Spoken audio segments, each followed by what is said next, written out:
Good morning, everybody. So right now I'm in a town called Alsip, Illinois, and this is Burr Oak Cemetery. Now, the name might not ring a bell to you, but let me tell you what happened here. Now, not only is this the site of one of the biggest scandals in history when it comes to cemeteries, but it's also a very historic cemetery. A lot of interesting people are buried here, including Emmett Till, which, if you don't know the story, I am part of the reason I'm here is to do a video on him. But this particular video, it goes back about 13 years, and there was a lady that was running this place named Carolyn Towns, and she worked with three other people, and they came up with kind of a scheme to pocket a little bit of extra money. And what they came up with was just absolutely disgusting. And you're probably not going to believe the story, but it is 100% true. And the FBI was here. This place was closed off for 3 months while they figured out who was missing, what happened. But part of their scheme was that when people would come in to pay for a funeral of a loved one, if they paid in cash, these were done off the books. And then Carolyn worked with three other people. It was Maurice Daly, Keith Nix, and Terrence Nix. Now, Maurice was a backhoe operator, Keith Nix was a foreman, and Terrence was a dump truck operator, and they all worked here. Now, this is a very historic cemetery, and a lot of people that are buried here were interred back in the 19-teens, the 1920s. So what they did was the back part of the cemetery here, when somebody would pay for a burial up front and pay in cash, Carolyn Towns would pocket the money and bury their loved ones off the books. But what she would do is they would dig up somebody that's been buried here for, a decade or, more than a decade.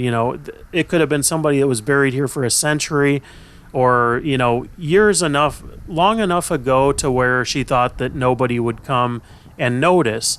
Now, the problem with this is that she got very, very greedy over time. All four of them did. And they got more and more sloppy. They did a mass grave in the back of the cemetery.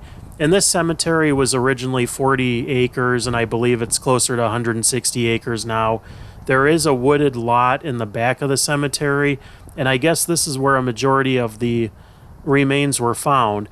So what they would do is they would dig up bodies, and then they would basically throw the remains, the caskets, everything else, either into a mass grave or just, there was skulls and bones and everything else just sprinkled in the back. I mean, they didn't even try to hide this after a certain point in time.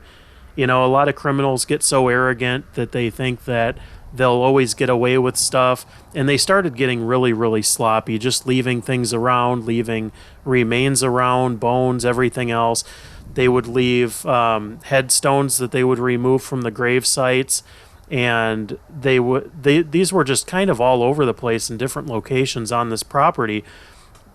But how it was originally discovered was that the man who owned the cemetery here realized that the books were off, there was money missing, that the amount of money coming in did not match the records of the burials, and started thinking that something was a little bit funny, and he ended up calling the police. The police investigated, and what they found was that somewhere between 200 and 300 bodies were exhumed from their graves. Their stones and markers were removed, and they were dumped in the back of the cemetery. Now, when they did an investigation, they closed this place for 3 months. The families were just out of their mind, upset, which you could understand. I mean, their loved ones were gone, and they didn't exactly know, back then they didn't have DNA analysis. They had a really hard time identifying the bodies and figuring out who was who, and they weren't fully able to do that. But they did find, I believe from records, 38 different bodies found, different pieces of them. They found 1,500 bone fragments found during the investigation. Now, the three people they worked right back here. I mean, this right back here, I believe, is where they found some of the headstones. But this all happened right here, and this just rocked this cemetery, this community. It shocked the world. And Carolyn Towns, she got a 12-year sentence.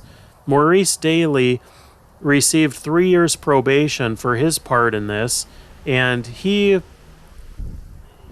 came on the news and made some public appearances, basically saying that he had nothing to do with this, that he was innocent and all that. Keith Nix got 6 years, and Terrence Nix got a 3-year sentence. I'm not sure how long these guys actually served of their sentences. I'm not sure. Carolyn Towns, I'm not sure how long she served, but I would assume she's probably out now. Not sure what she's doing. But if you think about this, imagine you're going to visit, a loved one in a cemetery. You show up, and their marker and their spot is just gone. And this happened to dozens of people. They would show up to visit, parents, children, cousins, aunts, uncles, whatever, and they would just be gone. But it's quite a disturbing case. But I just wanted to share that story with you guys, and if you have interest in it, by all means look into it, because it's a very interesting, even though disgusting case. But that's all I have for today for you guys from Burr Oak Cemetery in Alsip, Illinois. Thanks so much for watching, guys, and we will catch you on the next video.